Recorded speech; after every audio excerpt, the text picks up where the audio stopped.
Hey everyone, tonight we're stepping into a place where time cracked open like a dropped communion wafer and never quite healed again.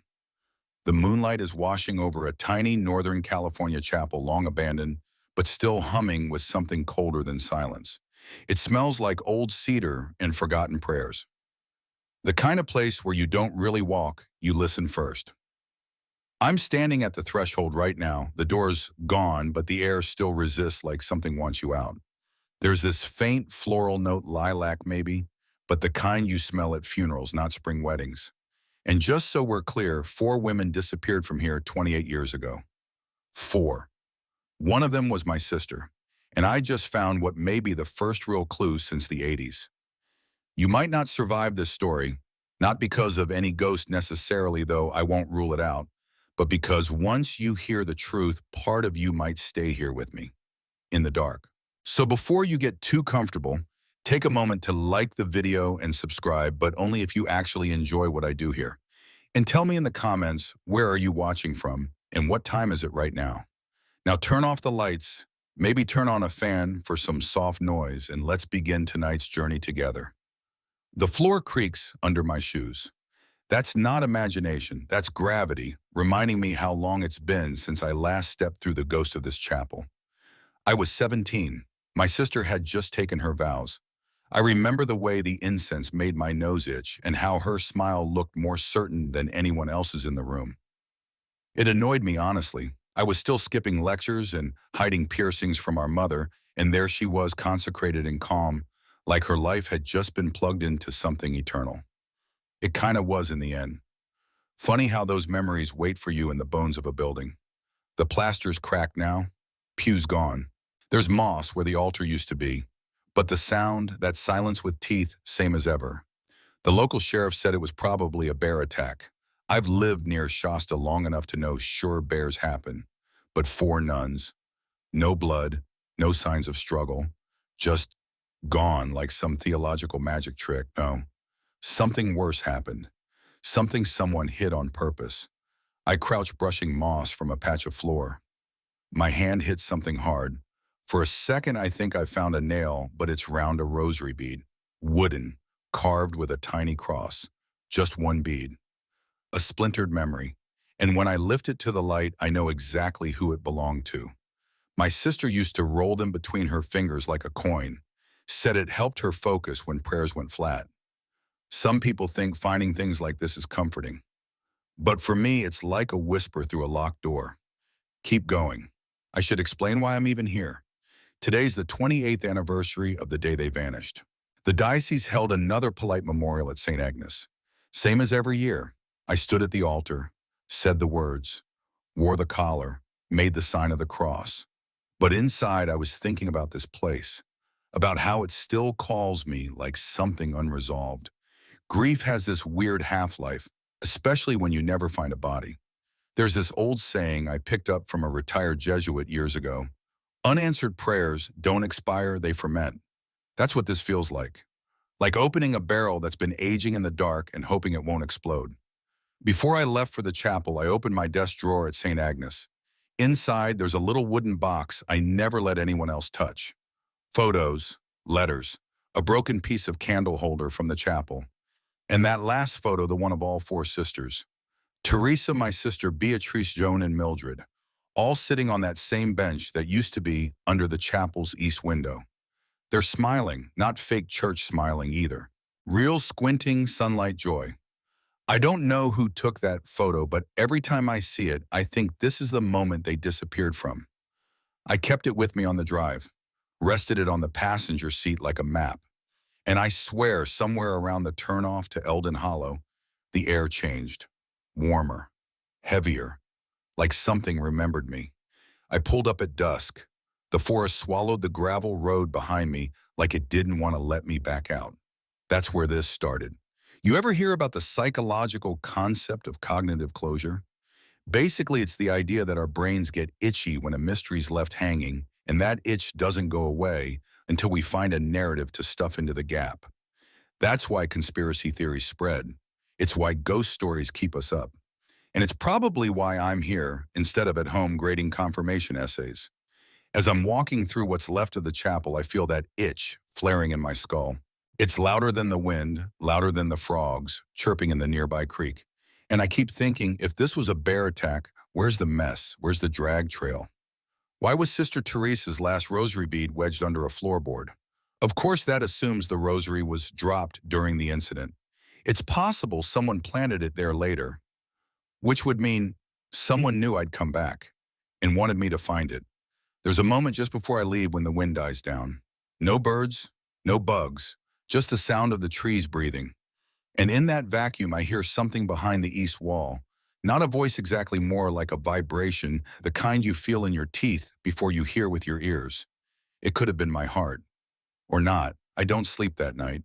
Not because I'm scared, though I probably should be, but because I've felt this rhythm before. 28 years ago, standing next to a wooden bench, watching four women smile as if nothing could ever go wrong again. Spoiler alert, it did. Dawn never really arrived. It just nudged the dark a few inches to the side like a shy kid squeezing past a row of adults. I'd spent the last hour perched on a fallen pew plank, listening to the forest yawn, weighing whether I should head back to town for a shower or keep marinating in nostalgia-flavored sweat.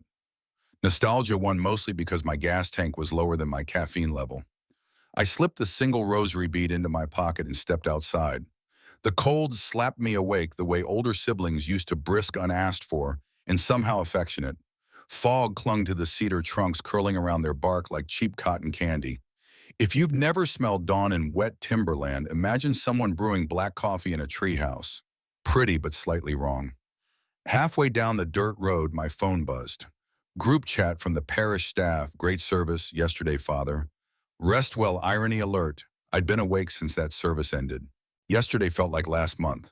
That hall was full of floral perfume and polite coughs, the kind that try to smother grief under a choir hymn. I delivered the homily with my pastoral face, that careful blend of reassurance and solemnity that wrinkles my forehead 10 years faster than biology intended. Aging tip-furrowed brows are free, Botox in reverse. Results guaranteed, no consultation needed. After communion, I'd lingered alone at the lectern, tracing my finger over the grain. On good days, it smells faintly of lemon oil. Yesterday, it smelled like dust and memories. I reached into my cassock pocket and pulled out the photo of the four sisters. Teresa's smile was softer in glossy print than in my head. Her eyes had that I know something, you don't sparkle. The chapel windows behind them threw pastel splashes across their habits, like someone let a toddler loose with a stained glass crayon set. Here's a quirky fact for your next awkward elevator ride. Medieval glassmakers accidentally discovered that adding gold chloride turns glass ruby red, but nobody knew why until quantum physics crashed the party in the 20th century. Tiny metal nanoparticles interfere with light waves, giving that rich crimson. My sister would have loved that one. She collected trivia the way other people collect magnets. Somewhere in that forest ruin, flecks of stained glass are probably still reflecting sunrise at angles nobody's eyes will ever catch again. The hall emptied yesterday in slow motion. Mrs. Harmon, who's 93 and still bench-pressing opinions, squeezed my arm. You tell St. Peter if he's late sending answers, I'll march up there myself, she hissed, then patted my sleeve like she'd just threatened to bake cookies, not storm heaven. Humor, she says, is calcium for the spirit. I laughed partly because she scares me more than Redwood's Mastiff. When the last parishioner left, silence swelled, filling every pew like invisible spectators. There's a phrase flying around academia, ontological absence, basically arguing that something missing can weigh as much on reality as something present. Debatable, sure. But yesterday that absence sat on my chest like a cat that thinks it owns you. I stared at the crucifix and thought, if answers won't come to me, I'll chase them myself. And that's how I ended up spending the night in a skeletal chapel, inhaling mold and detecting phantom heartbeats in wood. Back to dawn, a note of rationality pierced my fog of determination. Coffee. I needed it, preferably intravenously. Eldon Hollow's only cafe opens at 6. The owner, Marisol, serves caffeine strong enough to revive midterm week college students. Her sign literally says, espresso yourself before you depresso. Dad-level pun, yes. Effective, absolutely. By the time I reached town, the sky was bruising into pale blue. I parked beside Harold's rusty pickup outside the cafe. He waved through the window like a man who's been up since 4 a.m., which, knowing him, he had. Inside smelled of cinnamon buns and day-old gossip. I ordered a double shot and slid into the booth opposite him. Harold sipped chamomile, the rebellious beverage choice of retirees. Rough night, productive night, I corrected, though the raccoon shadows under my eyes disagreed. Found something. I placed the bead on the table between us. He leaned in, brow furrowing. Looks like cedar. Same set Teresa carried. Same carving pattern, I said. Found under a floorboard east wall. Harold exhaled. Steam escaped his cup like a sigh. That wall used to back the confessional. You remember everything I said? Ching perk. Brain crowds out pop songs so it can hoard useless chapel blueprints. That counted as my first joke of the day, courtesy of Harold. I added a quick ha. If I ever forget the Macarena, please send a thank you card to my hippocampus. We plotted logistics. I drive back to St. Agnes, grab the old architectural maps Harold donated years ago, then meet him at the caretaker's cottage by dusk. He'd already phoned Deputy Williams about the vent I found. Apparently, the deputies were chasing down a warrant. Things moved faster when potential lawsuits loomed over county budgets. Coffee finished, I stepped outside. Sunlight finally shook off its shyness, sliding over rooftops like warm butter. A pair of teenagers whizzed by on electric scooters, arguing about whether AI could feel guilt. I wanted to join the debate, but my to-do list was longer than their attention spans. On the drive back to the rectory, I called Dad, 81, former postal worker, current crossword assassin. He picked up after one ring. You sound tired, he said. Morning to you, too. Did you eat? Typical parental greeting. Working on it. Dad questioned, remember the day Teresa mailed you that novelty postcard from the retreat? The one with the cartoon bear? He chuckled. Of course, it said, bear with me, I'm praying. That was 3 weeks before she vanished, I said. Do you still have it? Bookmarks my large print Bible, he answered. Why gut feeling? That's how ulcers start, son. A pause. But they can save lives. Just promise me you're not chasing shadows for the sake of chasing them. Aging wisdom, duly noted. I reached the rectory, waved at Sister Angeli in the garden, and slipped inside. The office smelled like old paper and lavender air freshener battling for dominance. I unlocked the cabinet and retrieved the rolled blueprints. Dust puffed out, probably older than half my congregation. Rolling them flat on my desk, I traced the east wall's line with a finger. There a note, sub-basement storage tunnel, scribbled in faded pencil. Harold hadn't been exaggerating. The chapel had secret guts. Another light joke for you, church budgets in the 1950s were like Pinterest wish lists, ambitious, unfunded, and occasionally weird. A hidden tunnel. Sure, why not, as long as the bake sale covers it. Blueprints packed, I grabbed a flashlight and 2 protein bars. The clergy diet pyramid is basically coffee, adrenaline, and whatever granola instruments of mercy you can fit in a glove box. On my way out, Sister Angeli called from the roses. Father, your homily yesterday was brave. Sometimes peace requires footsteps. Her phrasing stuck with me. Peace is motion, not stillness. Interesting inversion. Driving back toward the forest, I rehearsed what I'd tell Deputy Williams if the warrant came through, that absence does weigh on reality, that 28 years is long enough for grief to evolve into responsibility. Also, I'd bring donuts. Law Enforcement Diplomacy 101. As the chapel roofline peeked between treetops, my phone chimed unknown number. I answered. Heavy breathing, then a whisper I almost mistook for wind. Leave the past buried. Click. No number to trace. Classic cliche, but cliches exist because someone keeps choosing them. I laughed third joke because whoever issued that warning clearly underestimated just how stubborn priests with unsolved mysteries can be. I parked near Harold's cottage as the sun began to sag westward, casting caramel light across mossy stones. He met me on the porch, brandishing 2 thermoses. Coffee and chamomile, he declared. Pick your poison. I took both. Night was coming and the shadows were already lengthening like they had appointments to keep, and somewhere under that east wall, a secret waited fermenting. We waited for the deputies in a silence only old forests understand, that kind of dense hush, where sound gets swallowed before it travels. Harold sat on the porch nursing his chamomile like it owed him money. I paced. The thermos in my hand was already half empty and cooling too fast for my comfort. Still jumpy, he asked without looking up. Somewhere between jumpy and prophetic, I said. I keep seeing that bead every time I blink. Your sister always said her prayers had weight, Harold murmured. Looks like one of them finally landed. The road to the old chapel site is short but narrow, threading between firs, so close they seem to lean in and eavesdrop. That's where the sheriff's cruiser appeared, lights off tires cracking old pine cones as it coasted up the gravel. Deputy Williams stepped out first, followed by a younger officer I didn't recognize. Both wore the sleep-deprived look of men who knew they might be filing paperwork until dawn. Father Morrow Williams greeted with a nod. Mr. Gibbons, you weren't exaggerating. This place gives me the creeps. I can lend you some chamomile, Harold offered, gesturing with his mug. No offense, sir, but I prefer my courage in caffeine form, Williams said, cracking a rare smile. We've got the warrant. Judge Myers expedited it. Apparently her grandmother knew Sister Joan. Small towns. Generational guilt moves faster than bureaucracy. We gathered our gear and made our way to the site. As we walked, I noticed Williams had a small camcorder clipped to his vest. Backup record, he said. Standard for anything involving potential human remains or buried structures. Legal safety net. The younger Deputy Reynolds held a topographical map printout in a portable ground-penetrating radar unit. I'll admit I geeked out a bit. Priests rarely get to work alongside high-tech gadgets unless we're blessing someone's pacemaker. At the site, I led them straight to the eastern wall's ruins, or what was left of it. Moss had overtaken most of the stone, but the corner beams still jutted from the undergrowth like a cracked tooth. I crouched down and cleared the moss away from the spot where I'd found the bead. Reynolds set up the radar and the beeping began. Subterranean cavity, he murmured, studying the data. Roughly 12 by 10 feet. Depth of 3 meters. That's not natural.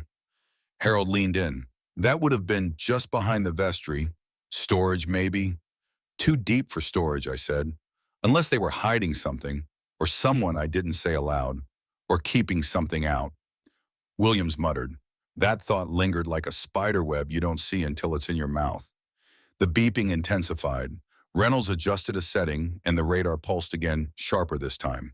Metal, he said. Near the center, something solid or at least structured, possibly a vent shaft. Well, I said that matches what I heard. And the humming. What kind of humming, Williams asked. I hesitated. Low, rhythmic, like an old generator or ventilation fan. It stopped when I moved closer. Residual heat signature, Reynolds offered. Could be something still active underground. Williams stepped back, looked at the moss-covered ground, then at me. Let's try the perimeter. We walked the edge of the old foundation. About 50 feet north of the original altar site, we found an old iron grate wedged beneath a thicket of ornamental shrubs. Definitely not native. Reynolds used a folding knife to trim back the growth, revealing the rusted frame. The grate was bolted to the stone. And yes, air was still moving through it. Warm air. I crouched and put my ear close. For a moment, nothing. Then a sound. Not a machine, not airflow. A shuffle, then unmistakably a cough. We all froze. Say that was a raccoon, Harold offered weakly. Raccoons don't cough in iambic pentameter, I muttered. Williams knelt beside me and tapped on the grate with the butt of his flashlight. Sheriff's Department, he called. If someone can hear me, please respond. A pause. Then faint but deliberate 3 knocks from below. Oh, hell, Reynolds whispered. Sir William said, his voice suddenly clipped and professional. Step back. We're escalating this. He radioed dispatch, requested backup and EMT standby, then looked at me. You were right, he said. I don't like being right, I replied. We returned to the caretaker's cottage to wait for backup. Harold busied himself by boiling water. I paced again, feeling that same pressure I'd felt at the altar yesterday, not panic, but that itchy gravity of knowing history is about to shift under your feet.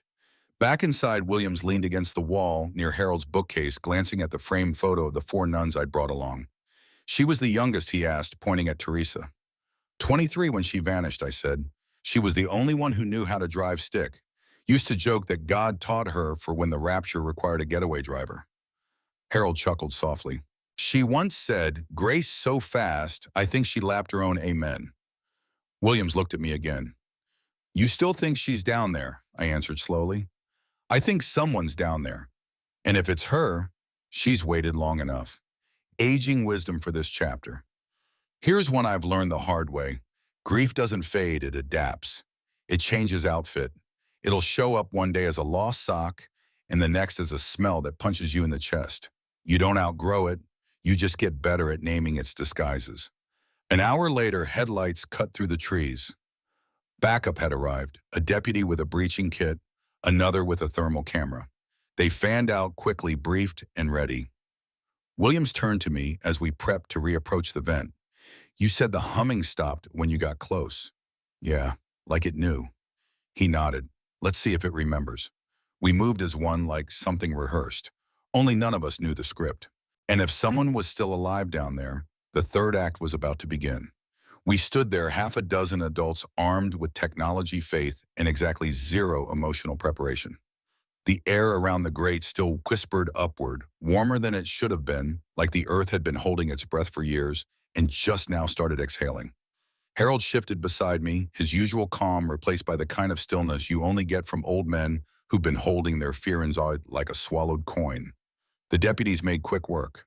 While Williams coordinated with dispatch, Reynolds, and the breaching officer, a woman named Sanchez unscrewed the rusted bolts holding the grate in place. Each turn of the wrench sounded absurdly loud against the quiet woods, like we were undoing the silence itself. I knelt holding the flashlight beam steady, and when Sanchez finally lifted the grate with a groan of metal on stone, it revealed a narrow shaft plunging into darkness. Just beneath the rim was a ladder, ancient iron bolted into the stone, disappearing into the shadows like a spine descending into a buried ribcage. Ventilation shaft, Reynolds confirmed, sweeping the thermal scanner over it. Still warm. Something down there's generating heat. Could be machinery, Williams said. Or could be body heat. That phrase hit me harder than I expected. Body heat. Not a corpse. Not remains. A body. Alive. Williams gestured to Sanchez, who clipped a camera and flashlight to her vest and slipped gloves over her hands. I'll go first, she said, cool as glass. Father, stay topside. If it's her, you'll be the first to know. Thank you, I said, voice quieter than I meant. They lowered a backup light on a cable into the shaft. A golden cone illuminated stone walls as rough and old as the chapel itself, carved by hand, not machines. The light stopped about 15 feet down, revealing a dirt-packed floor and what looked like a reinforced wooden door. Looks like a bomb shelter, Reynolds murmured. Or a tomb, Harold added softly. Cue our first uncomfortable laugh of the hour. Probably won't be the last. Sanchez descended slowly, boots echoing against the ladder. When she reached the bottom, her radio crackled. Standing in what looks like a tunnel chamber, she said. Ceilings low, dirt walls some bracing with old wood. There's a door ahead, padlocked. Williams nodded. Ask if there's anyone down there, loud and clear. Sanchez turned, voice cutting through the radio. This is law enforcement. If someone is in here, please respond. You're safe now. We're here to help. Silence, Juaneo. Then on her vest mic we heard it, muffled but unmistakable. 3 knocks, then one more. Then a rasping voice like gravel soaked in prayer. Sanctus, Sanctus. Sanchez inhaled sharply. I heard someone. Latin. Holy. Repeating it. She turned the padlock, tested it. It was old but not rusted shut. Permission to breach, she asked. Williams looked at me. If someone's behind that door, we do this now. I nodded, though my body was shaking. Not out of fear, something else. A memory trying to bloom. When I was 10, my sister Teresa used to whisper that word before we slept. Sanctus. She said it felt like wrapping yourself in armor made of psalms. I never understood what she meant until that moment. The padlock broke open with a snap. The door groaned open slowly, like something reluctant to end its sentence. Sanchez moved forward, flashlight cutting across the space, and then we all heard her gasp. Oh my God, talk to us, Williams said urgently. I see her, Sanchez whispered. There's a woman here, she's alive. There was no applause, no music, just wind in the trees and the cracking of my knees as I fell to them. She was alive. Describe her, Williams said gently. Elderly, gray hair, thin, very thin, but alert, clutching something, a wooden rosary. Homemade. Looks like she carved it herself. I closed my eyes. Teresa. No doubt she's trying to speak, Sanchez said. Voice is weak. I'm getting closer. Silence for a moment. Then, she said her name is Sister Teresa Marrow. Harold sat down hard on the dirt. His mug tipped over unnoticed. I felt tears slide down my face without permission. She said, "He came, he found me." My name wasn't mentioned, but I knew what she meant. Williams turned to me. "We're going to need EMTs down there. You'll get to see her soon." But not yet, because that chamber, that hallway to her, was longer than it looked. Sanchez stayed with her while medics were lowered in with stretchers and oxygen. They found two other occupants of that space, but they didn't breathe anymore. One was skeletal. The other was recent enough that they paused before confirming. Beatrice, or Joan, or Mildred. We didn't know yet. I stayed above ground. I wanted to descend, but something in me, priest or brother I don't know, knew she needed to come up to me into the light, not the other way around. It took another 40 minutes, but finally the stretcher emerged. A small, frail shape wrapped in blankets, her hand still clutching that hand-carved rosary. They placed her gently on the earth, and I knelt beside her. She opened her eyes. They hadn't changed. "Elias," she rasped. I took her hand. "Tess, I knew you'd come. You waited so long. Time is softer down there," she said. "It doesn't press so hard." She started to cry. So did I. So did Harold. Here's an academic phrase for you. Liminality, the state of being in between. Not quite one thing, not quite another. That clearing was liminal, so was that moment. She wasn't fully back yet. I wasn't the same man who'd stood by that bench 28 years ago. The world had tilted, and we were both still finding the horizon again. They lifted her into the ambulance. The doors closed, lights blinked, engines hummed, and I stayed kneeling in the moss hands pressed to the earth that had hidden her so long. "I was right," I whispered. "She's still here." The deputies packed up. Sanchez walked past me, her eyes rimmed red. She said something else. She said, "What?" She said, "There's more." Beneath the second door. I stood. "There's another chamber," Sanchez nodded slowly. And that's when I realized this wasn't the end. It was only the beginning of what she'd survived. The road to Redwood's estate is the sort of path GPS apps refuse to acknowledge, half paved, half forgotten, and wholly convinced it's a bad idea. Harold insists on riding shotgun, says my city priest driving makes him feel young enough to die twice. I take the insult as intended affectionate. Fog slides between the redwoods like slow smoke while the first stars wink on. Then we see we had 12-foot iron gates welded into spear points, gilded initials SOR catching the last amber light. A motion sensor above the arch blinks alive. The gates grind apart just wide enough for my sedan, then slam behind us with theatrical finality. Redwood's mansion rises ahead, all stone angles and glass teeth. Lamps glow inside, warm as molten gold money's version of hospitality. On the front steps stands Silas Redwood himself, flanked by a mastiff the size of small livestock. The dog growls low bass notes that vibrate my sternum. Redwood doesn't offer a greeting. "Trespassing at dusk, Father, that collar won't buy indulgence here." "Good evening to you too," I say, steady but soft. "We'd like to visit the chapel ruins on your land." His laugh sounds like someone kicking gravel down a well. "Was a chapel. Now it's my garden. Private. Get off my mountain." Harold tries charm. "Mr. Redwood, the diocese sold you the property, yes, but they never mentioned sealed crawl spaces. Could be a safety. Could be none of your business." Redwood snaps his fingers. The mastiff inches forward. Saliva ropes between its canines, moonlit and unambiguous. I remember an aging-related maxim my sister once quoted. "Power ages faster than people. Beware the man preserving it in formaldehyde." Staring at Redwood, I finally understand. "Just point us to the caretaker logs," I say, voice even. "If any underground structures exist, you'll want them mapped before insurance discovers a sinkhole." He steps closer, expensive cologne over pine tar. "Insurance loves me. Priests, not so much." His eyes flicker brief reptilian panic, then harden again. "Gates that way. Don't miss the drop-off." Harold squeezes my arm, a silent "we've lost this round." We back away. The mastiff stays planted, muscles rippling beneath its brindle coat, a furry exclamation point. At the car, Redwood calls after us. One more trespass and I feed the dog and the lawyers. The gates part long enough to spit us out. They slam shut with a clang that rattles my molars, and something else, a faint mechanical hum, bleeding from the forest behind the mansion. Harold hears it too. "Generator," he mutters. "Or ventilation," I whisper, pulse quickening. because buried under ornamental shrubs near those ruins, I'd already found one silent grate. If there's power running somewhere underground, Redwood's hostility just graduated from eccentric to sinister. Quirky fact of the night, the first electric fence patent, 1888, was marketed to protect fruit trees from thieves, not cattle. I'm suddenly convinced Redwood owns both versions and maybe installs them around secrets. We park outside his property line. Between us and the chapel site lies 300 yards of sloped forest and a beautifully pointless 8-foot fence Harold claims he can slip through if arthritis behaves. I raise one eyebrow.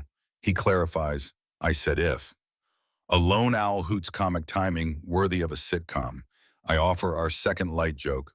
Breaking and entering wasn't on my seminary syllabus, but neither was waiting for miracles.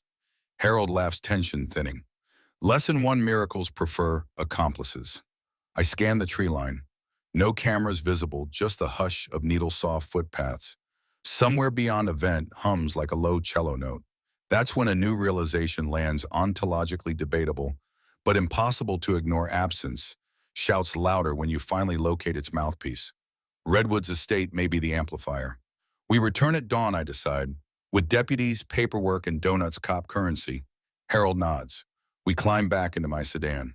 The forest silence follows us like a disappointed chaperone, and Redwood's gates stay shut, guarding whatever sings beneath that soil. We didn't talk much on the drive back. The road unfurled behind us in silver ribbons under the headlights, winding through trees that stood too still for comfort. Even the pine needles seemed to be listening. Once we hit the edge of Eldon Hollow, Harold broke the silence. I kept a few things from the chapel. I glanced over. You mean relics? Not official ones, just stuff nobody wanted. Candlesticks, the original chapel bell pull, a trunk full of old linens and papers. Didn't sit right to throw it all away. Where is it now? In the spare room. Thought you'd never ask. So instead of calling it a night like any sane person, we made a detour to Harold's place. He lived in what used to be the groundskeeper's cottage, stone chimney front porch, full of flower pots and that faint smell of wood smoke that clings to homes like a memory. Inside, it looked like every pastoral inn you've ever imagined: overstuffed furniture, mismatched mugs, and a radio tuned permanently to low-volume jazz. I'll put on tea, he said. You start rummaging. The trunk was in the corner under an old quilt folded with military precision. I lifted the lid and was immediately greeted by the scent of beeswax and mildew. My childhood, basically. Inside tarnished candelabras, a cracked, leather-bound hymnal bundles of papers tied with brittle red string. I reached for the top bundle, and something slipped out, a page torn from a journal dated August 12, 1980, 6 days before the nuns vanished. Strange deliveries arrived again today. Redwood brought the box himself this time, said it was sacramental tea, but Sister Mildred smelled laudanum beneath the lavender. I poured my cup into the flower bed. My stomach clenched. Harold, I called. Come read this. He dried his hands on a dish towel and leaned over my shoulder. His eyes scanned the page, narrowing. Laudanum, he muttered. I thought that stuff went out with corsets and syphilis, still used in some tinctures, or at least was back then. Teresa mentioned this tea in one of her letters to our dad. Said it made her floaty. I assumed she meant spiritually. Harold crossed his arms. Redwood was already around back then, looks like it, posing as some kind of friendly supplier, maybe even earned their trust. He pointed to the scrawl at the bottom. He asked to see the seller again. I said no. Again, Harold said grimly. That means there was a first time. We fell into silence, the hum of the kettle, the only sound. Outside, crickets chirped in an uneven rhythm, like a heartbeat with arrhythmia. Here's the aging wisdom moment for tonight. The older I get, the more I realize evil rarely announces itself in red capes and villain speeches. It knocks with a smile, offers you tea, and says it's here to help. After tea chamomile for Harold, black for me, we returned to the trunk.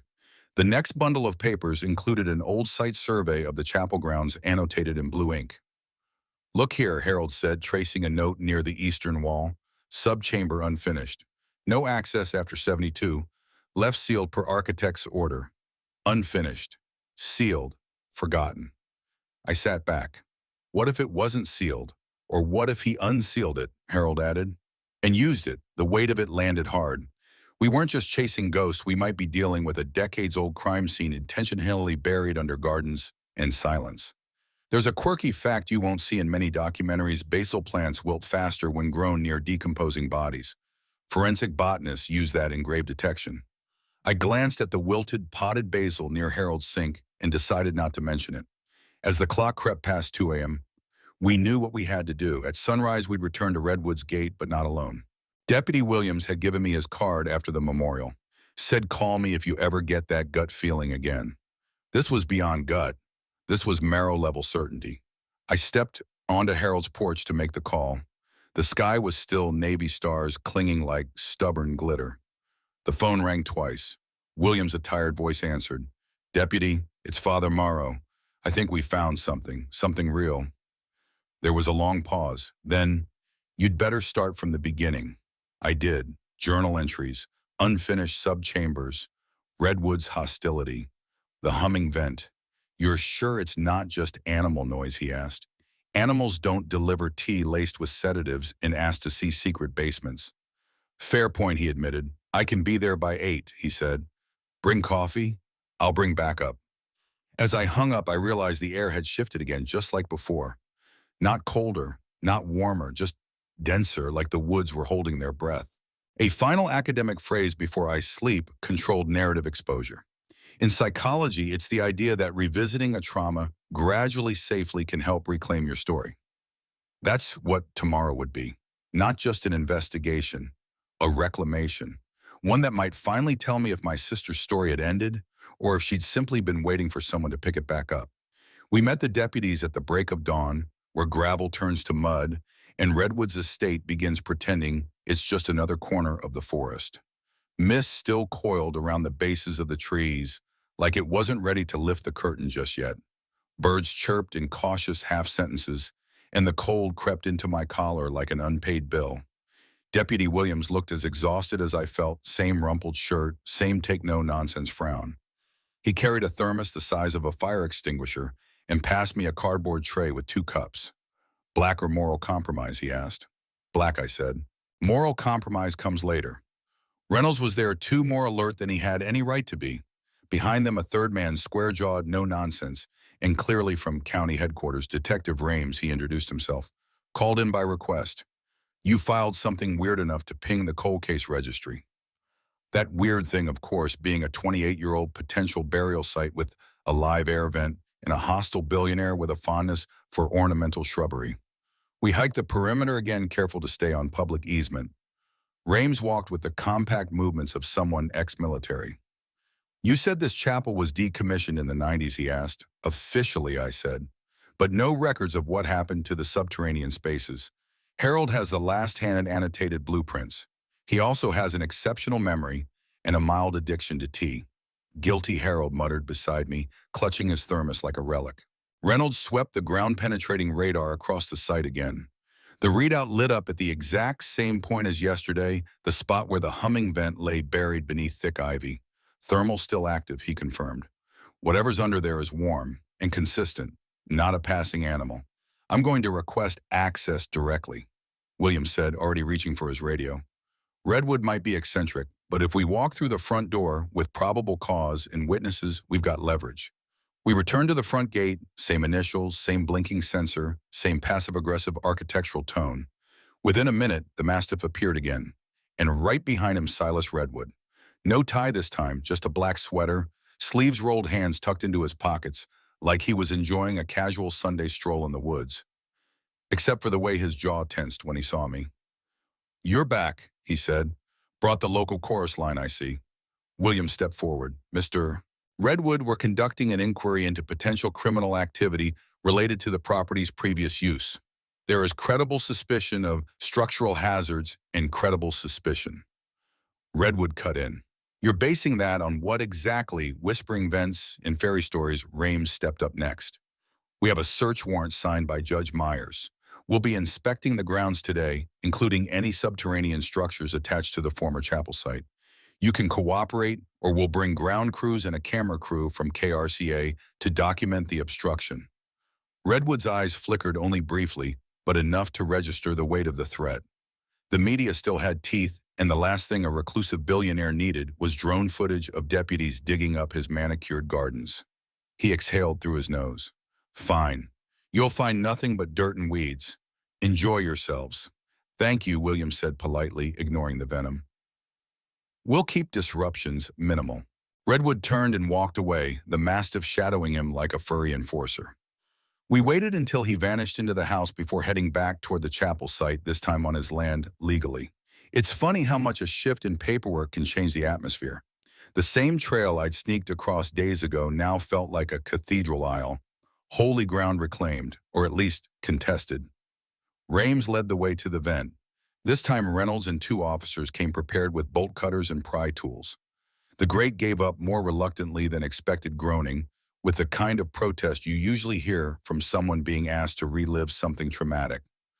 Underneath the shaft, same as before, iron ladder bolted into stone.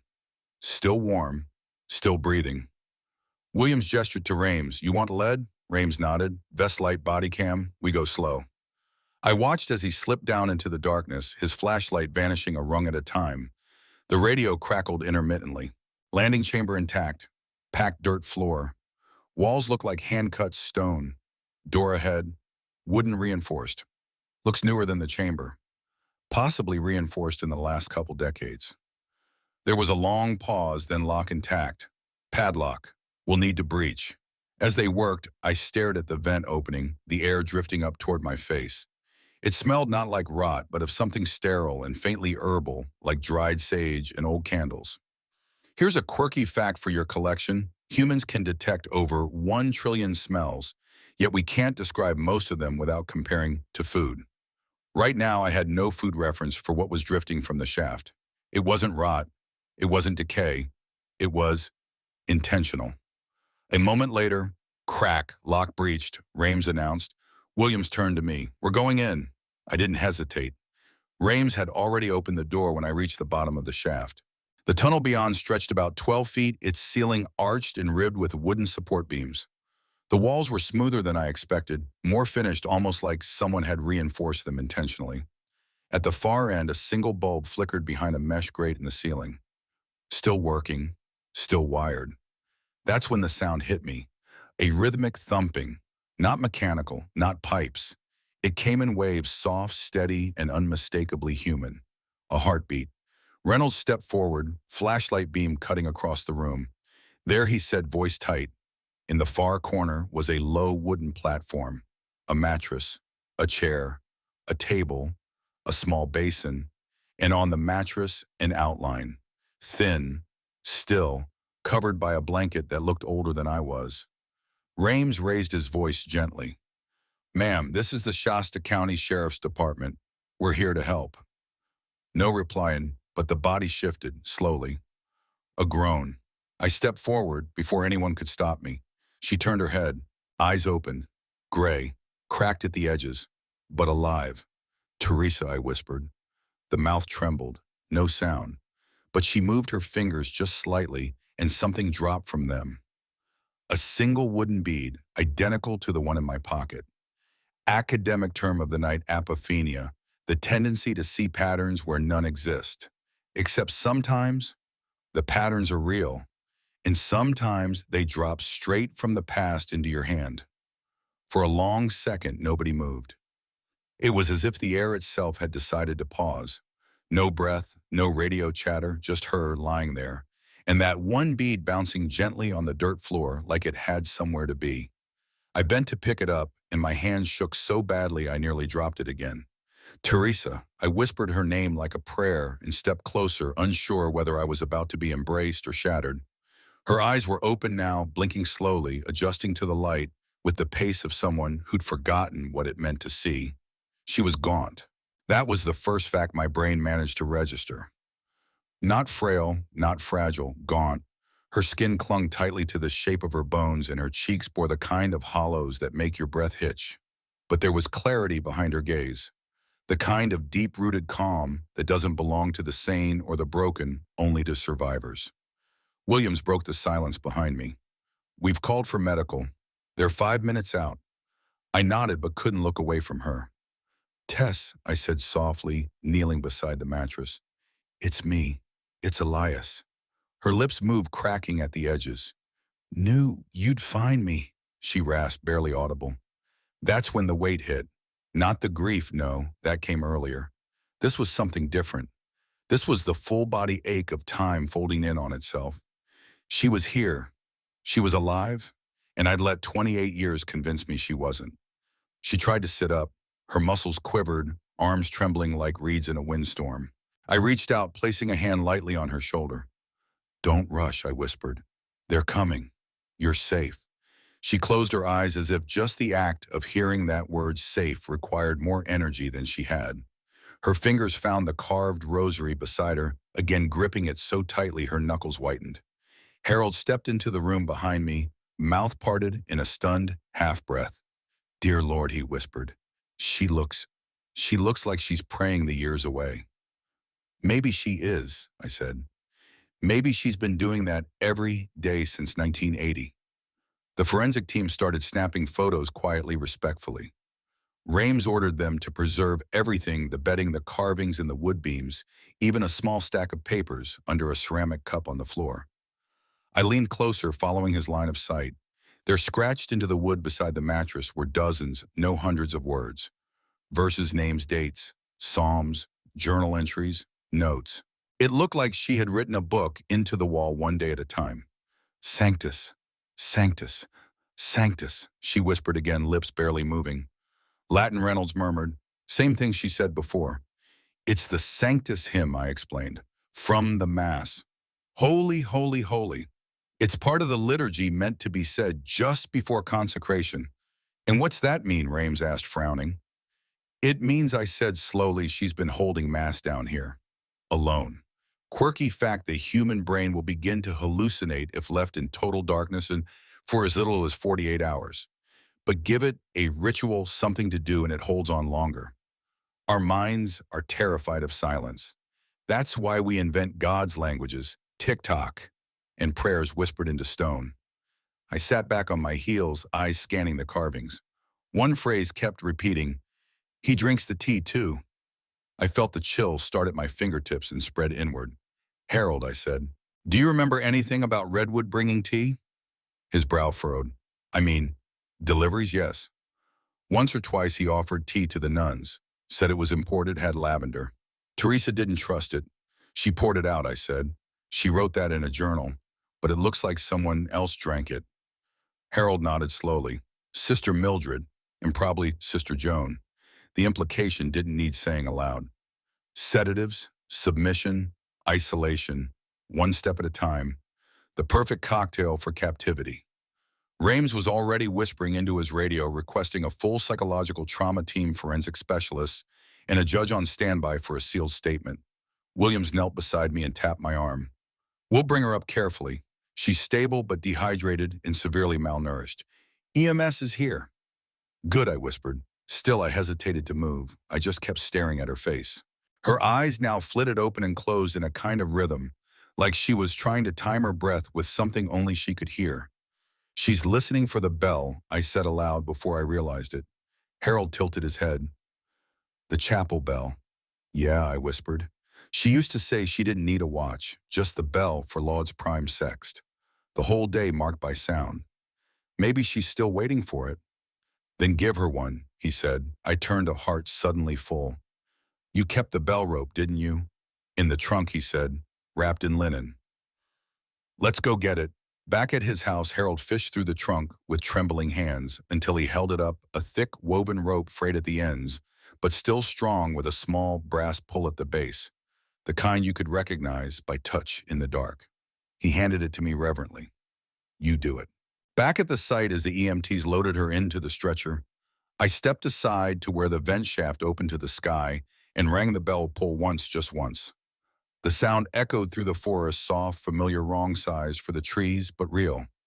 And Teresa smiled. That's when I knew. No hallucination could have triggered that smile. Academic concept for this part. Somatic memory, when your body remembers things before your mind does. She remembered that bell. Her fingers unclenched. Her chest rose with breath, not fear. She was coming back. And we were going to learn what happened down there, not just from bones or walls, but from her own words. But not yet. Now came the healing. Now came the light. We followed the ambulance in Harold's old pickup, its engine coughing, like it had been resurrected from retirement specifically for this pilgrimage. The morning sun hadn't fully committed to the sky yet, just a smear of amber behind low-hanging clouds, but it was enough to make the fog look like it had second thoughts about sticking it around. I didn't speak for most of the ride. Couldn't really. My throat still felt like it had swallowed gravel. The image of Teresa on that stretcher played in my mind like a looping video blanket, up to her collarbone rosary gripped in one trembling hand, her eyes flickering open just enough to recognize the world had changed. It wasn't just reunion, it was resurrection. "She's tougher than she looks," Harold said at one point, staring at the road. "She always was," I replied. "She once told our mom that fasting was easier than skipping dessert, said it was about control, not suffering." "She clearly chose the long version," Harold said, and then we both laughed, though neither of us knew why. Maybe because it was either that or cry. We reached St. Adeline Memorial Hospital a few minutes after the ambulance. Not a big place, 2 stories, white stone walls, a rusting angel statue out front that always seemed to be trying to fly without permission. The staff had already been briefed, and the ER entrance was cleared before we even got out of the truck. A young nurse in blue scrubs met us inside. "You must be Father Marrow," she said. "Dr. Chen is with your sister now. She's stable, responsive, and asking for you." Already I blinked. She was barely speaking in the tunnel. She said something about needing to see the light from the old window before it leaves again. Harold leaned in. "She means the chapel's east window. At dawn, the sun used to pass through the stained glass just right, made the whole place glow." She remembered that I asked, barely whispering. Apparently, the nurse said. Dr. Chen said her long-term memory is surprisingly sharp. I followed her down the hall. The hospital smelled like lemon-scented ammonia and sadness. Not the fresh kind, but the exhausted kind that clings to waiting room upholstery and lukewarm vending machine coffee. Room 112, that's where she was. I stepped inside, and there she lay, propped up slightly, eyes fluttering against the sunlight slanting through the window. Her skin looked paler here than it had underground, but the light made her seem less ghost, more woman. The rosary still rested on her chest like armor. "Elias," she said. She didn't whisper it this time. It was soft, yes, but confident, like she'd rehearsed it 4 decades. I pulled the chair beside her bed and sat down. "I brought you the bead," I said, placing it on the table. She smiled faintly. "You always were the careful one." I never stopped looking. "You almost did." I nodded. "You almost stopped waiting." She didn't answer that, just turned her gaze out the window where the sky was finally softening into full morning. "You're safe now," I said. "I know," she replied. "But they're not," I frowned. "Who's Sister Beatrice?" she said. "She's below, still there. We think we may have found her remains, along with someone else." Teresa's eyes filled, not a flood, just a shimmer. "Sister Joan, she was the first." There was no scream, no shaking, just grief rehydrated after nearly 3 decades. Here's your aging-related wisdom moment for this chapter. We all carry time differently. Some people stack it neatly into albums and milestones. Others drag it behind them like a loaded cart. But survivors, they swallow it, digest it, let it change the marrow of who they are.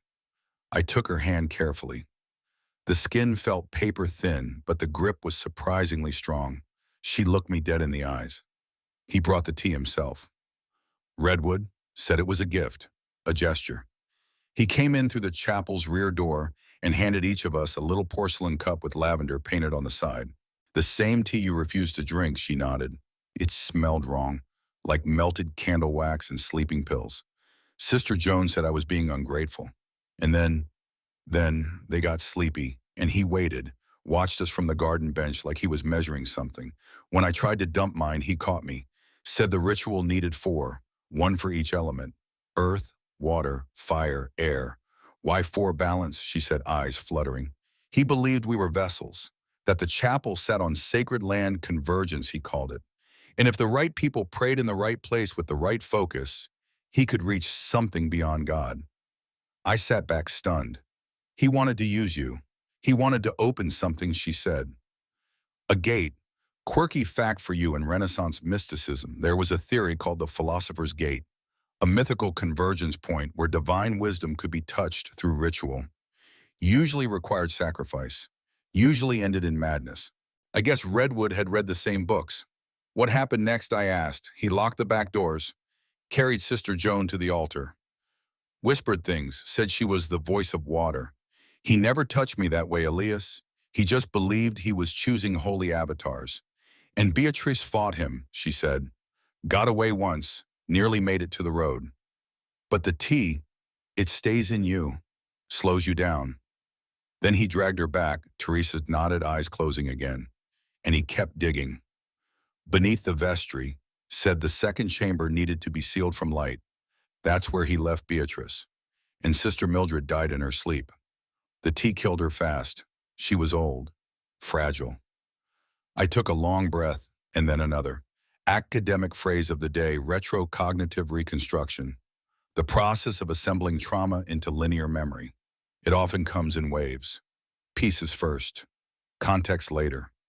Teresa wasn't finished. She'd be remembering in fragments for a while. Chen knocked gently at the door. She needs rest. I stood, kissed Teresa's forehead. I'm not leaving, I said, but I'll let you sleep. She squeezed my hand again. You should go back. To where down, there's another door. I didn't go back right away. Instead, I walked the hospital corridors like a ghost trying not to remember its body. Each turn smelled like antiseptic and gently microwaved despair. I passed vending machines, blinking tired promises. Snacks, coffee, dignity, and paused by a faded poster for a blood drive that happened 8 months ago. I needed time to think. Teresa's words wouldn't leave me. There's another door. Rames had reported 2 skeletal remains found in the main chamber still awaiting formal identification. But if what Teresa said was true, Sister Beatrice wasn't there. She'd been sealed off, which meant whatever lay beneath that vestry hadn't been breached yet, not fully. Back in the waiting area, Harold was sipping what might have been his 10th cup of tea. He didn't look up when I sat next to him, just handed me a paper cup and said, You heard about the second door, didn't you? Is it on the plans? Only hinted at, he said. There was a note from the original architect, something about structural void reserved for Phase 2 that was never completed. Phase 2, more like an eccentric donation from a rich parishioner who insisted on future sanctuaries. He gave a humorless chuckle, what the bishop called budgetary delusions. But Redwood found it. Harold nodded slowly and finished it. Here's something people rarely tell you when you dig into buried secrets. You don't just risk uncovering bones. You risk unearthing all the intentions that put them there. Theology's gone sideways, rituals wrapped in scripture and madness. Redwood didn't just commit a crime, he built one. I called Deputy Williams. We need to go back. There's more under the chapel. Teresa confirmed it. Already, he asked. She can remember enough. There was a pause. All right, but this time I'm bringing more than a flashlight. An hour later, we were back at the estate. Redwood didn't greet us this time. No mastiff, no words, just a pair of dark curtains drawn across his massive front windows, like he'd decided the sun wasn't welcome anymore. We didn't stop at the house. We returned to the shaft and descended again. Only this time, Rames met us at the bottom with a new discovery. There's a wall back here, he said. Looks like it was plastered over recently. It doesn't match the rest of the chamber. Newer material, you could smell the caulk from 5 feet away. Williams ran a hand over the surface. Hollow Rames nodded and wired. He tapped up a panel beside it. Hidden beneath the plaster was a keypad, not high-tech, but definitely newer than the rest of this crypt. Any idea what kind of lock, I asked? Rames smirked. Already bypassed it. I'm paid to be curious. The wall clicked, then slowly opened inward on a set of thick hinges. Cold air drifted out, sharp, dry, and dust-laced. And there beyond the threshold was a descending staircase. Stone again, hand-chiseled. It spiraled like something built to disappear. We went down, and down, and down. Flashlights guided us through what felt like 40 feet of descent. The walls bore strange carvings, nothing overtly religious.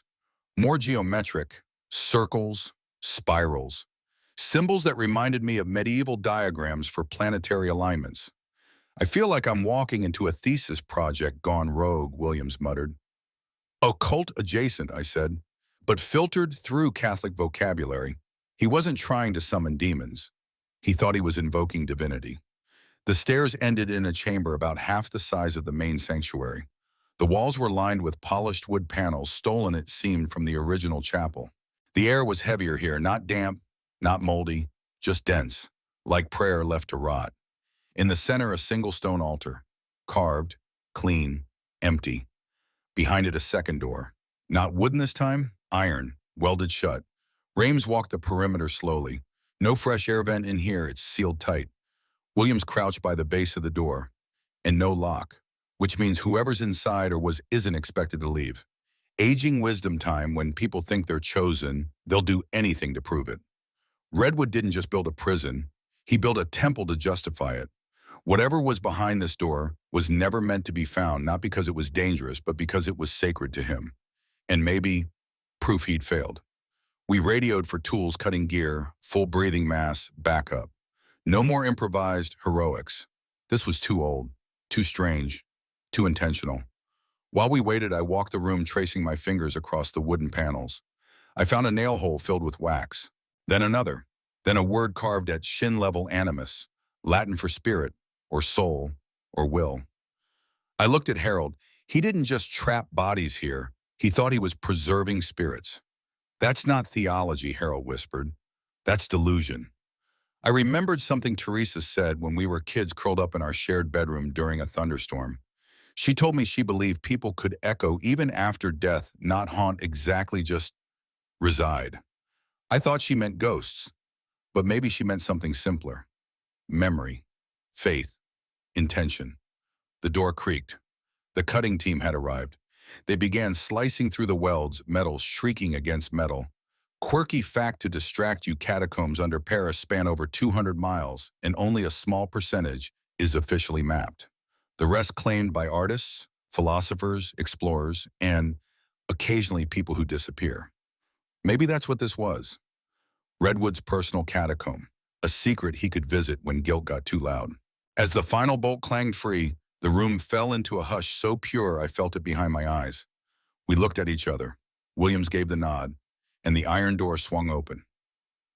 What we saw inside stopped us cold, because it wasn't just bones, it was a chapel, perfectly preserved. And seated in the front pew was someone waiting. She sat like she'd never left, back straight, hands folded neatly in her lap, chin tilted just slightly upward, as though waiting for a homily that never came. The air in the room was dry, but scented faintly, unexpectedly, like frankincense and rosemary. Not decay, not mildew, ritual. Her habit was dust-covered, but intact. Her shoes black leather, still tied in modest bows. One finger pressed lightly to the pages of a prayer book resting open on her lap, held there even in death. Rames, to his credit, didn't flinch.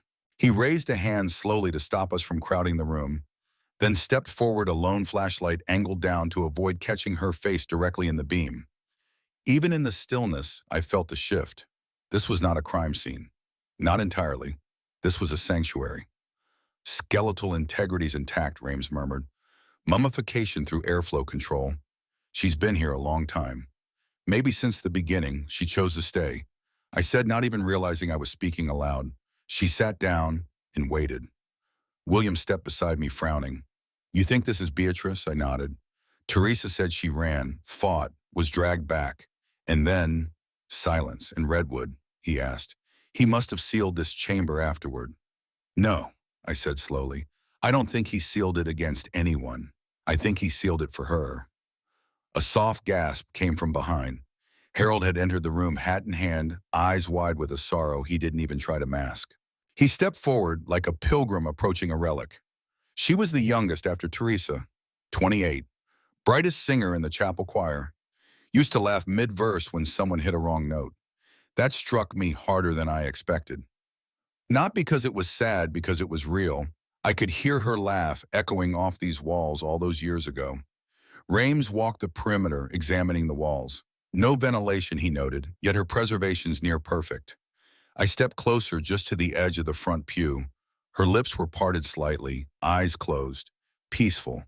Her left hand held a single sprig of dried lavender, aging wisdom. Sometimes the dead don't ask to be found.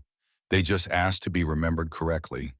And maybe this chamber, this silent chapel carved into a mountain by a man with too much money and too little sense, was Beatrice's way of choosing how she'd be remembered. Rames knelt gently to examine the prayer book. He didn't open it further, just peered at the visible text. Psalm 142, he said, marked with a piece of thread, looks handmade. I murmured the words from memory. I cry unto the Lord with my voice. With my voice unto the Lord did I make my supplication. She'd known she wouldn't leave. Look, Harold whispered. He pointed to the walls. There, barely visible beneath a thin layer of soot, were more carvings. Not words this time, symbols. Circles within circles. 4 overlapping shapes, a flame, a drop of water, a leaf, a gust. The 4 elements. Same as Teresa described. Redwood's ritual, I said. Williams frowned. You think this was part of it? No, I said. This was her way of claiming it, rewriting the symbols. This isn't his work, it's hers. She inverted it, refused to let it end the way he intended. Harold let out a breath like a prayer. She sanctified her own prison. Quirky fact for the record: in ancient Rome, some early Christian martyrs requested to be sealed into walled-off rooms beside altars, choosing isolation as divine devotion. They were called recluses. This felt like that, a modern echo of an ancient vow. I turned to Rames. We need to remove her carefully, preserve everything, down to the ash on the stones. We'll call in the historical unit, he said. She deserves a proper reburial. And recognition, I added, for choosing faith when faith had every reason to fall apart. He nodded, then the radio crackled. Williams, you there? A voice: Reynolds. You'll want to come topside. Why? Williams asked. Redwood just showed up, and he brought a lawyer. Williams glanced at me, then back at the chamber. Guess the resurrection didn't go unnoticed. We began our climb back to the surface, leaving Rames and a forensic tech to keep watch over Beatrice. The forest looked different now, brighter, sharper. Redwood's house glared in the distance, its modern edges more absurd than ever in the face of what we'd just seen below. On the gravel driveway stood Silas Redwood, dressed like he hadn't slept, jacket open, tie hanging loose, and sunglasses hiding eyes I no longer trusted to be human. Beside him stood a lawyer with a smile so forced it could have been sculpted from clay. Gentlemen, the lawyer began, my client wishes to make clear he had no knowledge of any Williams cut him off. Save it. We've recovered 3 separate sets of remains, and we're investigating potential evidence of false imprisonment, unlawful burial, and willful obstruction of justice. The lawyer's smile twitched. All of which will be handled through the appropriate legal. No, I interrupted, not legal. Moral. Redwood tilted his head toward me. So the priest has found his sermon. I found my sister. That froze him. I also found Beatrice, I added, sitting peacefully in a chamber you sealed shut. What was it, Silas? A shrine, a warning. For a moment he looked tired. Not theatrical, not smug, just tired. Then they weren't meant to suffer. You drugged them. I freed them. He snapped, voice finally cracking. From the world, from noise, from error, from their lives, I said, from their families, from Gun. He didn't reply. The lawyer cleared his throat and took a half step forward. My client won't be speaking further today. Good, Williams said, stepping between us, because the next people he'll be speaking to wear robes. As they walked away, Harold turned to me. He still thinks he did something holy. I nodded. That's the scariest part. Academic phrase to round this out. Soteriological narcissism, the belief that you alone hold the key to salvation, even if it costs others everything. That's what Redwood carried in his bones. But not Beatrice. She carried lavender, a psalm, in the silence of a woman who chose peace over fear. She waited for us, and now at last she would be carried home. We buried Sister Beatrice 3 days later beneath a sky so clear it felt like a contradiction. The service was held at St. Agnes under the bell that used to chime for her morning devotions. It was one of those quiet funerals where grief didn't wail, it whispered. Her remains, now officially identified, rested in a simple white coffin trimmed with cedar. Teresa asked for that detail herself, said it reminded her of the chapel benches they used to polish every Saturday with oil and laughter. She didn't attend the funeral physically, still too weak, but she sent a letter, handwritten, every stroke precise, like calligraphy through tremors. I read it aloud from the pulpit.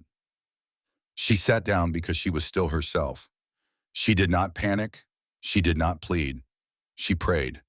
And every day after that, I felt her faith echo beneath me, even through the stone.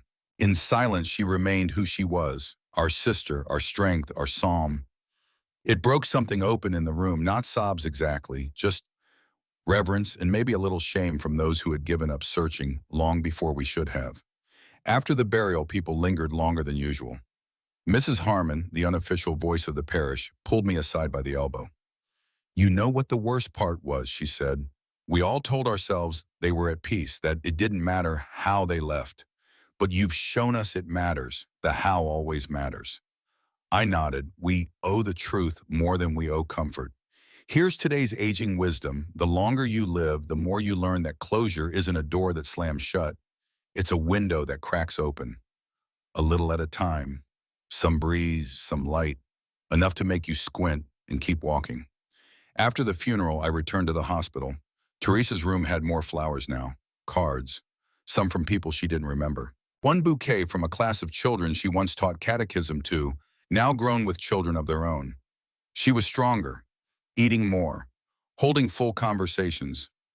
I found her by the window, sketching with a charcoal pencil on a yellow legal pad. "What's that?" I asked, sitting down. "The chapel," she said. "How it looked before. You know." I looked closer. The stained glass detail was meticulous. She'd even shaded in the tiny chip in the corner pane, the one she used to call the holy flaw. "You remember all that I remember, everything from before," she said. "The after part's harder. It comes in flashes, smells, sounds." She paused, setting the pencil down. "Do you want to know what kept me sane always?" She reached over and picked up a small notebook from the bedside table. Hand-stitched spine, pages yellowed from age and handling. "Beatrice gave me this before she was taken. Told me to write something every day, even if I didn't know what day it was. She said words keep time when clocks don't." She handed it to me. The first entry. "Still here, still me. Psalm 27:14. Wait for the Lord." I turned another page, then another. Hundreds of entries. Some prayers, some memories. One just said sunlight written 23 times in a row. Another said, "The tea is a liar." "Did he ever come back?" I asked. "Redwood?" She nodded. "Not often, once or twice a year. He'd bring more supplies. Tea, paper. Say things like, 'The seal is still intact,' and 'Your devotion is preserving the ritual.' And you pretended to believe him," Mo, she said. "I told him he was wrong, every time. But I also smiled when I said it. That confused him. Quirky fact octopuses can change their color and texture to confuse predators, but sometimes they'll flash patterns for reasons scientists still don't understand. Could be camouflage, could be communication, or maybe it's just defiance in art form. That's what Teresa was doing, surviving with style. I think he started believing I'd chosen it," she said. "He wanted my obedience to be voluntary. It made him feel justified." And Beatrice? Her face tightened. She never submitted. That's why she was sealed off. I closed the notebook gently. She was never forgotten. "Good," Teresa said, "because she never forgot us." She reached into the drawer and pulled out something wrapped in linen. I recognized it immediately, the original wooden rosary. Full circle. Every bead still smooth from decades of passing between fingers in the dark. "I want you to have it," she said. "Not as a relic, as a reminder of what that ritual without love is, just control," she said. "And that silence doesn't mean surrender." We sat for a while after that, just listening. Cars in the parking lot, a nurse carting someone's dinner tray, the world gently resuming its pace. Then my phone buzzed. It was Rames. "We found more," he said without preamble. "Behind the chapel, a shed, hidden beneath landscaping." What kind of more evidence? Detailed journals, construction logs, and one audio recording. It's unsettling. I stood. "You want me to come in?" he said. "But be ready." "For what?" "Some of it confirms Teresa's account," he said, "but some of it goes further. Redwood wasn't just delusional, he had help." A pause. Worse, Rames said. He had funding. Rames met me outside the sheriff's office with a folder so thick it looked like it had been fed on secrets. He didn't say hello, just handed it over and said, "I hope you're still in the mood to feel betrayed." The station was quiet that afternoon, its fluorescent lights flickering like they had second thoughts about illuminating anything. We sat in a small conference room that smelled of whiteboard markers and reheated burritos. The kind of room where bad news gets politely unpacked into manila envelopes. He started with the audio. It was rough quality cassette transferred to digital. Lots of static, but Redwood's voice was unmistakable, calm, deliberate. The tone of a man who believed he was documenting history rather than confessing to it. The chapel's eastern foundation is structurally sound enough to support a second chamber. Final reinforcement completed this week with help from the grant. They said to document everything. That devotion would keep the ritual intact, that the site was chosen not by accident, but by design. Grant, I asked, my mouth already dry. Rames nodded. Pages 14 to 28, he said. I flipped through the folder. Grant applications, some under Redwood's name, some under shell organizations with names that sounded vaguely academic. The Tarsus Foundation, New Temple Society Institute for Elemental Harmony, all approved between 1977 and 1981, all funded through the same channel. Who the hell is backing this? Rames pulled a photo from another envelope and slid it across the table. Grainy black and white, 3 men in clerical collars standing beside Redwood, shaking hands over blueprints. That's Bishop Morrell, I said, stunned. He ordained me. Turns out he was also writing recommendation letters for Redwood, Rames said. Called him a visionary lay patron in 3 separate funding documents. No way. Morrell barely trusted Vatican II. He thought guitar mass was heresy. He believed in sacred sites, Rames said, and in leverage. Redwood offered both. I turned the next page. Meeting minutes from 1979.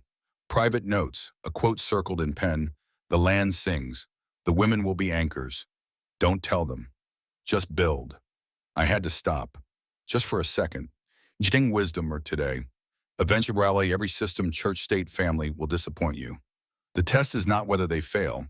It's whether you become part of the failure or stay awake enough to correct it. We're not just looking at one madman, I said. This was a conspiracy. Maybe not widespread, but intentional. Hidden under the language of faith and philanthropy. And buried beneath a chapel, Rames said. We've already alerted state authorities. There'll be an inquiry, maybe even federal oversight. Harold arrived halfway through the briefing with a satchel full of copies he'd made from his chapel archives. I don't know where he finds these things, card catalogs, dusty boxes labeled kitchen supplies, but the man could out-archivist the Smithsonian. He pulled out a yellowing bulletin from 1980. Look at this, he said. See that fine print? At the bottom of the page was a notice. This parish is grateful for the support of the New Temple Society in its commitment to preserving sacred geometry through structural restoration. I blinked. They were hiding it in plain sight. That's what cults do, Harold said. They love footnotes. Another quirky fact for the record, there's a psychological phenomenon called semantic satiation. When you repeat a word so many times, it loses meaning. That's what Redwood did with religion. He said the right words until nobody heard what they meant anymore. Rames poured coffee for us and handed me a photocopy of one last page. Found this in a sealed envelope in the shed, written in Redwood's own hand. Dated March 1982, about a year after the women disappeared. It read, "She still sings down there. I hear it through the stone. It's not madness, it's resonance. Her voice keeps the gate closed. I must protect it from interruption, from outsiders, from myself." We sat in silence. He wasn't just trying to create something. He was trying to contain it. Williams joined us after reviewing the field reports. Feds want to secure the property. Redwood's under house arrest pending psychiatric evaluation. Still think he's a true believer? I asked. Oh, he believes, Williams said. But now he's scared. And it's the kind of scared that makes you start naming names. We filed the documents into evidence. Scanned copies sent to legal originals preserved in a temperature-controlled locker. Protocol, procedure, everything slow and careful. But the damage had already been done. Outside, I stepped into the sunlight and just stood there for a moment, letting it hit my face. Teresa used to call it God's blinking cursor, the warmth between sentences. I finally understood what she meant. Then my phone buzzed. Text from Dr. Chen. She's awake. Said it's time you saw the final thing she wrote. Back at the hospital, Teresa looked stronger. She was sitting up, drinking warm broth and sketching again. Her face lit up when I entered, not joy exactly, just relief. I remembered something she said. She handed me her notebook. Flipped to the very last page. He feared the silence more than death. I embraced it. And below that, there's a box. In the garden. Near the statue of Saint Bernadette. I hid it before he took the others. It has what you need. What kind of box, I asked. Wooden. Carved lid. Sealed with wax. It has the names. She closed her eyes and breathed in. They weren't alone. He wasn't the first, just the loudest. Academic phrase of the day, spiritual recursion. The idea that trauma nested within belief repeats across generations, masked, reinterpreted, ritualized. Teresa had broken the loop. Now it was our job to scatter the ashes. The statue of Saint Bernadette stood in the far corner of Redwood's former garden, tucked beneath an archway of roses that hadn't bloomed in years. She looked downward, eternally gentle, palms open to no one in particular. The kind of pose sculptors loved and parishioners ignored. But now she was a compass. Harold Williams and I walked in silence. The air was damp, saturated with the kind of anticipation you can only describe by soundbirds pausing mid-song, tree branches twitching at nothing. Everything felt suspended, held. We brought a spade, old-fashioned, wooden handle blade worn soft at the edges like it had dug too many graves. Harold insisted we use it instead of machinery. Said it mattered who touched the dirt. It should be hands that cared, he explained. Not wires and gears. About a foot into the soil, we heard the dull thud of wood. The box wasn't large, shoebox size maybe. Carved on the lid was a faint relief of wheat and lilies, symbols of both harvest and death. Wax sealed the edges, cracked from age but still intact in the corners. Harold lifted it gently while Williams snapped a photo. For the record, for the trial, for whatever history books would be weird enough to include this story someday. I held the box in both hands as we walked it back to the temporary command post outside the estate. Rames was already waiting there, gloves on a makeshift table cleared for evidence processing. You sure it's the real thing, he asked. I trust my sister more than gravity, I said. He nodded, then used a scalpel to cut the wax along the seam. The box creaked open. Inside papers, faded, folded tight. 5 in total, each labeled with a name and a date. Joan Keller, Mildred Hayes, Beatrice Namora, Teresa Marrow, and one I didn't expect, Lucienne Ferris, 1968. I frowned.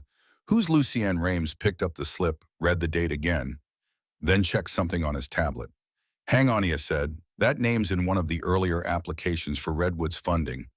She was listed as a consultant in sacred topography. I raised an eyebrow. That's not even a real discipline. He shrugged. Apparently it is when you're trying to bury rituals under chapels. Harold, who had been eerily silent, finally spoke. She's the one who first surveyed this land. Said it had geometric resonance, whatever that means. Teresa's voice echoed in my memory. They weren't alone. He wasn't the first. Lucienne had been here before the others. Before Teresa. Before the chapel was even finished. And now her name sat quietly among the victims. In the bottom of the box was a cloth pouch tied with red string. Inside it a ring, silver, engraved with what looked like Hebrew characters in a spiral. Rames held it under the light. This symbol's older than Redwood's involvement. Might be something they were all following, or someone, Williams added. Aging wisdom moment for today. Just because evil wears a new outfit doesn't mean it learned anything. Most of the time it just rebrands and tries again. The tragedy isn't that it keeps coming back. It's that we keep letting it. We sent the box to the state lab. The papers would be digitized, the ring preserved, and Lucienne's name would finally have a file of her own. No more anonymity. On the drive back, Harold turned to me. Do you think Teresa knew what this meant when she buried it? She knew what it meant for her, I said, and that was enough. The rest, she trusted someone would find. He nodded. Funny thing, trust. Most people treat it like a gift, but sometimes it's a dare. Back in town, we returned to St. Agnes. The afternoon sun painted the walls golden dust motes, swirling through the old chapel like tiny saints just clocking in. I walked up to the altar and placed the ring in a small glass case beside the candle of remembrance. Not because it was holy, but because it reminded me that power, real or imagined, deserves to be watched. That Sunday I told a story to the congregation. Not the dark details, just enough. 4 women, 1 survivor, a mystery that unraveled into something more painful and more sacred than we expected. I ended the sermon with a question. Is it better to be lost and found, or never lost at all? The silence afterward felt like an answer. Here's your quirky fact for the day. In ancient Jewish folklore, there's a concept called a dibuk, a restless soul that clings to a person or place, unable to move on. Some say they're vengeful. Others say they're just trying to finish something. Maybe our chapel had its own version. Not a ghost, a story, and it wasn't done telling itself. Teresa was improving steadily. Her voice was stronger, her appetite returning. One night sitting by her window, she said something I didn't quite understand until days later. Beatrice sang when the power went out. That's how we knew the darkness hadn't won. At the time, I thought it was poetic. But then I remembered there was an outage, 1982, September. A lightning storm fried the generator for 2 full days. Redwood had to leave the estate. That was when Teresa wrote most of her journal. That was when Beatrice carved the psalm into the wall. Power off, truth on. I asked Teresa what would have happened if someone came earlier. She looked out the window slow and sad. You would have found bodies, not survivors. Academic phrase of the day, temporal intervention bias. The belief that acting sooner would have improved outcomes. Comforting, but not always true. Sometimes people need the silence to reach the moment they're ready to be saved. And sometimes they save themselves. This trial began quietly. No cameras, no press pit, just a crowded courtroom and the distant clatter of janitors prepping the jury box like it was any other Tuesday. Except it wasn't, not for us. Redwood stood in a charcoal suit thinner than before, his once confident posture slowly curling inward like burnt paper. His lawyer whispered constantly into his ear, but he rarely responded. Maybe he finally realized silence wasn't his weapon anymore, it was ours. Teresa didn't testify in person. Too fragile, too recently reintroduced to daylight and solid food. But her statement was read aloud in court, and you could have heard a communion wafer drop when it began. I never lost my faith. I just watched someone try to make it into a cage. He said we were vessels, that our obedience would unlock something sacred. But real faith doesn't demand silence. It survives because we speak. The room stayed still for a long moment after. One juror crossed himself. Another dabbed his eyes. Even the court reporter paused, fingers hovering over her keys. William sat beside me in the back row, chewing a pen cap like it had wronged his family. He's going away, he said quietly, but probably not for long enough. Years don't measure justice, I replied. Truth does. The charges included unlawful imprisonment, involuntary manslaughter, obstruction, and multiple counts of fraud related to the funding grants. They couldn't get him for murder, too much plausible deniability, too much time, but the skeletons spoke louder than lawyers. So did the carvings, the journals, the tape, and Teresa. By the 3rd day, Redwood's defense had shifted from denial to theology. His lawyer quoted scripture out of context, talked about mystical discernment and divine experiments, called him a misunderstood pilgrim. At one point, they even referenced Abraham preparing to sacrifice Isaac. I couldn't help myself. I muttered, yeah, but God stopped him. That got me a glare from the bailiff. Worth it. The verdict came on a Thursday morning. Guilty on all major counts. Sentencing deferred, but the recommendation was clear. Maximum term psychiatric evaluation, no parole. He didn't flinch when the verdict was read. Just blinked. Slowly. As he was escorted out, he passed by our row. His eyes met mine for exactly one breath. No hatred, no plea, just something emptier than either confusion. Like he still didn't understand why we broke the spell. Back at St. Agnes, the community gathered for a vigil, not mourning, not celebration, something in between. A long exhale. We rang the bell 4 times. One for each of the women who vanished in 1980, one for every season they lost, every birthday, every mass missed. Teresa listened from her hospital room via live stream. She'd asked for candles to be lit. No flowers, just flame. Afterward, we sat in her room. The window was open. Wind gently pushed the curtains like invisible hands offering a blessing. I dreamed about her again, she said. Beatrice. She was standing in the main chapel where the sun hits the altar. But she wasn't singing this time. She was writing. Her hands were covered in charcoal. What was she writing? I couldn't read it.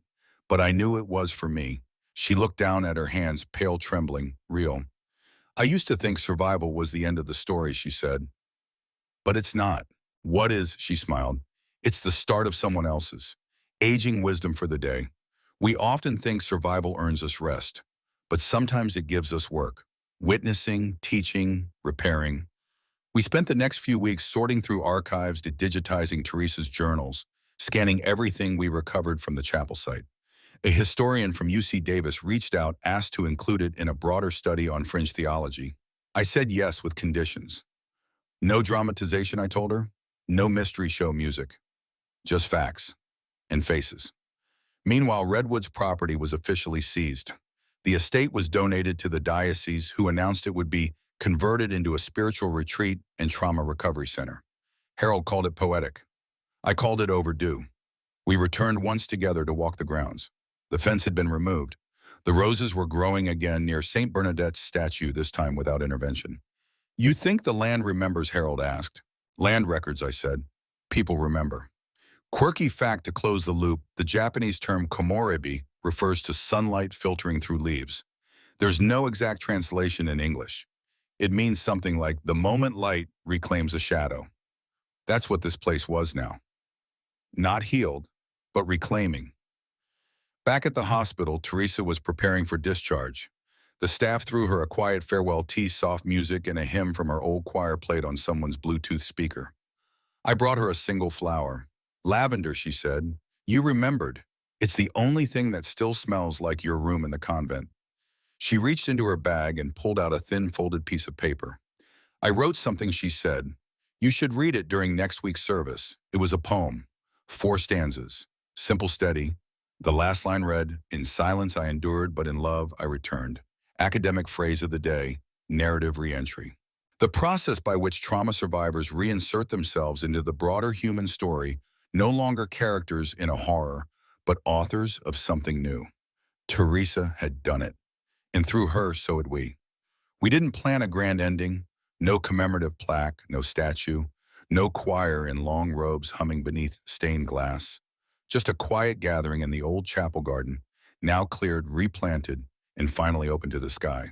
Teresa stood beside me, a cane in one hand, rosary in the other. Her hair had grown out in soft silver waves. She looked older, yes, but taller somehow, unburdened. There were maybe 20 of us. Parishioners, neighbors, 2 deputies, a local reporter who promised no dramatics. The grass had returned to the roots of the east wall. The bench had been rebuilt lovingly with pieces from the original one. Same placement, same view. The sun warmed the back of my neck as I stepped forward. We were told this was a place of loss, I began. And for a long time we believed that. But places don't choose to be haunted. People do.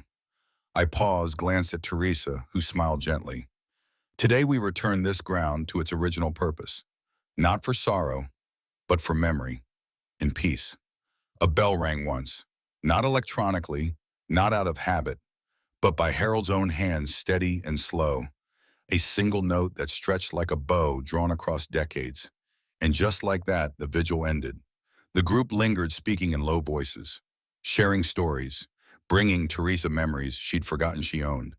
An old student offered a drawing she made of Sister T, reading Bible stories under a willow tree. Teresa took it like treasure. As the crowd thinned, Teresa and I remained sitting on the new bench. No ghosts, just birds, just wind. Do you ever think about what could have happened? I asked. Every day, she said. Do you regret staying quiet for so long? She took a breath. No, because I wasn't quiet, I was preparing. There's a difference. I looked out towards the clearing where sunlight filtered down through the tall trees. Komorebi, that untranslatable light. Do you still pray? Of course, she said. But it sounds different now. How so? I don't ask for rescue anymore, she said. Just clarity and kindness. That landed deeper than I expected. Aging wisdom to close our journey. Sometimes the greatest strength isn't escaping the dark, it's learning to live inside it without letting it stain you. Teresa didn't emerge as a victim. She emerged as someone who taught the silence how to sing. We rose together. The air smelled like cedar and wild mint. No incense, no illusion, just life moving forward. And as we walked back toward the car, Teresa glanced over her shoulder. "Think it'll hold?" she asked, nodding toward the chapel site. I smiled. "The ground's sacred again." "No," she said softly. "We are." The sun has gone down now and the last light fades over the roofline of St. Agnes. Inside, the votive candles flicker like memory fragments. Gentle, unsure, but present. Maybe you're still with me. Maybe you've made it all the way to this point, this quiet edge of the story where the echoes are softer and the questions have grown kind. If so, thank you. Let's take a breath together. In, hold, out. This story was never about horror, not really. It was about endurance, the slow kind, the kind that waits, that sings without an audience, that writes a psalm into a wall, just in case someone someday reads it. Teresa survived. But more than that, she returned. And in returning, she rewrote every silence that tried to define her. We lose people, yes, but sometimes we find them again. And sometimes more miraculously, they find themselves. So as you drift now, as the dark wraps around your shoulders like a familiar sweater, I want you to remember this. Some things wait in silence, not to haunt us, but to be heard. Maybe you're holding grief, or questions, or something that still doesn't quite have a name. That's okay. You don't have to finish the story tonight. You just have to rest. So close your eyes now. Let the shadows become softer. And if you hear a bell in your dreams, know that someone somewhere is sitting quietly beneath it, praying you make it home. Good night.